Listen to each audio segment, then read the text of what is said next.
Donc je vous fais une vidéo pour mieux vous expliquer mon fonctionnement avec mes plans de travail à l'année. Donc chaque élève a une pochette de plan de travail. Et dans cette pochette, on trouve donc le plan de travail, une feuille de maths, une feuille pour le français. Donc en mathématiques, le domaine des nombres, calcul mental, calcul réfléchi, calcul posé, espace et géométrie, grandeur et mesure, résolution de problèmes. Et là, on retrouve un récapitulatif de tous les domaines avec les différents niveaux. Par exemple, en nombre, il y a d'abord 3 niveaux de révision pour revoir un petit peu les notions de CP. Ensuite, on commence le niveau 1 de CE1, niveau 2, niveau 3, niveau 4, niveau 5. Donc les CE1 s'arrêtent au niveau du trait noir et les CE2 doivent essayer d'aller jusqu'au bout des niveaux. Et donc ça pour chaque domaine.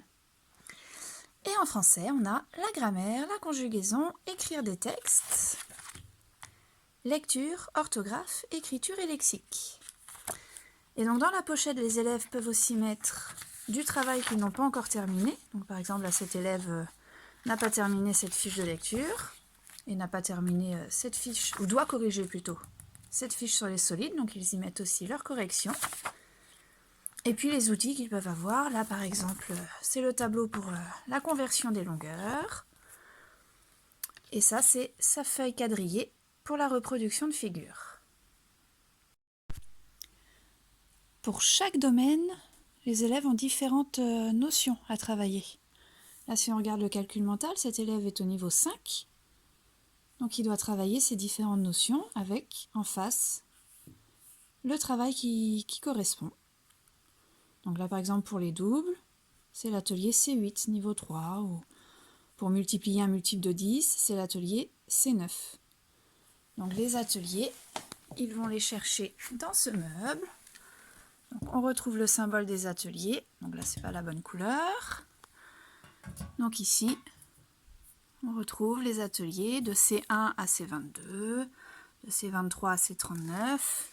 Et tous les ateliers, comme ça, sont rangés selon ce code. On retrouve aussi les couleurs de chaque matière. Le calcul mental est en jaune. Les ateliers sont notés en jaune comme ça. Ça les aide à se repérer. Et donc après, ils n'ont plus qu'à rechercher le bon atelier en regardant le code indiqué sur chaque pochette. Donc les ateliers sont autocorrectifs. Donc au dos des ateliers, il y a des gommettes ou les réponses selon l'atelier pour qu'ils puissent se corriger tout seuls. Donc ils font les ateliers autant de fois qu'ils le veulent. C'est vraiment pour s'entraîner. Ils peuvent s'aider aussi avec des camarades. Et une fois qu'ils considèrent qu'ils ont compris l'atelier, ils peuvent le colorier. Or, il n'y a pas le coloris de la couleur qu'ils veulent, il n'y a pas de raison qu'il y ait du gris ou du jaune, c'est elle qui a décidé. C'est là, ils colorient comme ils veulent. Donc, ils peuvent avoir des ateliers, mais ils peuvent aussi avoir des fiches à réaliser. Donc, dans ces cas-là, ils vont voir dans les casiers réservés aux fiches. Donc là, on regardait l'orthographe juste avant. Donc, c'est dans ce casier-là. On prend le bon classeur. Et là, il y a les différentes fiches. La fiche d'orthographe numéro 1, la fiche d'orthographe numéro 2. Et dans chaque pochette, il y a plusieurs exemplaires. Comme ça, l'élève prend un exemplaire et il en reste pour les autres. Et s'il voit qu'une pochette est vide, ils doivent me prévenir pour que je complète les photocopies. Donc là, c'est comme les ateliers. Ils peuvent faire à plusieurs s'ils ont besoin. C'est vraiment pour s'entraîner. Et par contre, là, c'est moi qui corrige. C'est pas autocorrectif. Et enfin, après les ateliers et les fiches, ils peuvent aussi avoir des exercices à faire dans leur cahier du jour. Donc, les exercices sont imprimés dans les livrets. On retrouve encore une fois les couleurs des différents domaines. Et après, à eux de retrouver l'exercice qu'ils doivent faire dans leur cahier du jour. Donc encore une fois, ils peuvent demander de l'aide si besoin. Et c'est moi qui corrige comme les fiches. Lorsqu'un élève a fini de travailler tout un niveau, donc quand cet élève par exemple aura fini de colorier aussi les 2 derniers ateliers, c'est que normalement il est prêt à passer l'évaluation. Dans ces cas-là, il s'inscrit sur une feuille qui est dédiée à ça pour me demander l'évaluation de calcul mental niveau 5. Et moi j'ai un classeur avec toutes les évaluations, donc elles sont toutes sur le même modèle, comme ça les élèves quand ils voient cette feuille, ils savent que c'est une évaluation, ils savent qu'ils n'ont pas le droit de céder, parce qu'en entraînement on peut céder mais pas en évaluation. Donc ils font leur évaluation, donc tout seuls.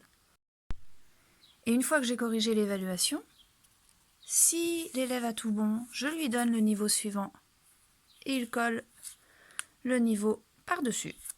Et il a de nouvelles activités à réaliser. Et quand il aura fini, il me demandera de nouveau une évaluation. Si c'est le dernier niveau et que l'élève a terminé du coup tout le programme, je mets un petit tampon étoile, comme ça il sait que c'est terminé. Et si par contre l'élève s'est trompé, ce qui peut arriver bien sûr, eh ben, je vais lui indiquer sur son plan de travail là où il s'est trompé, parce qu'il ne s'est pas forcément trompé pour tout.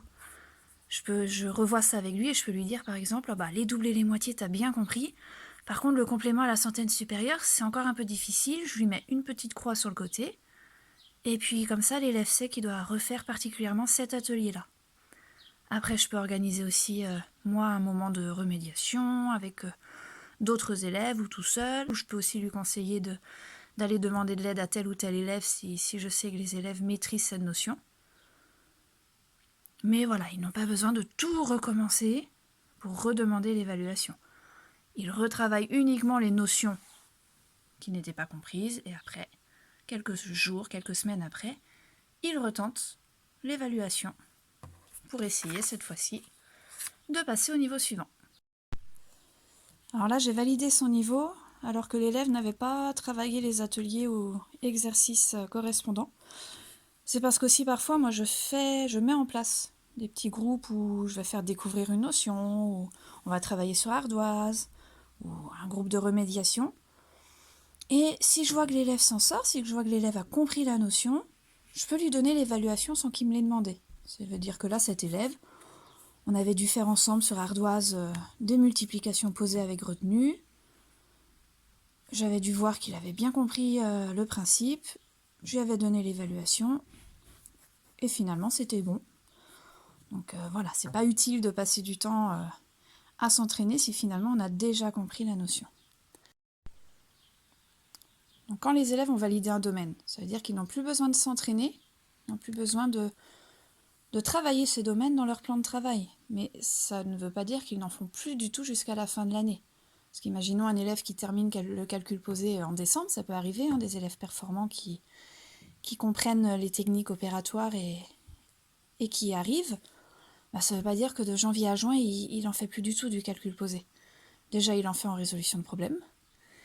Il peut aussi en faire en aidant les autres qui sont dans leur plan de travail.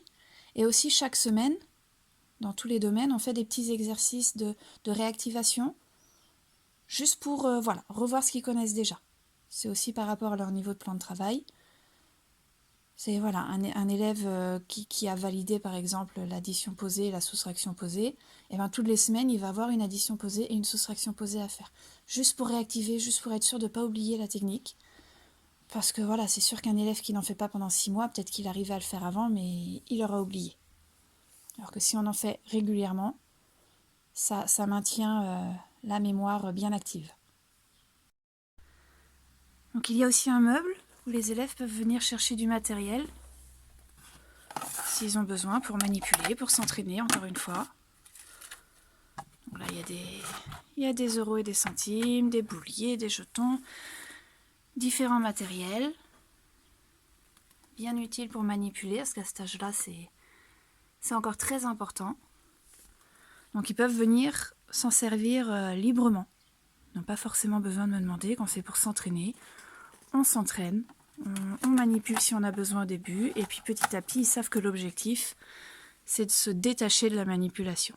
Mais la manipulation reste une étape importante.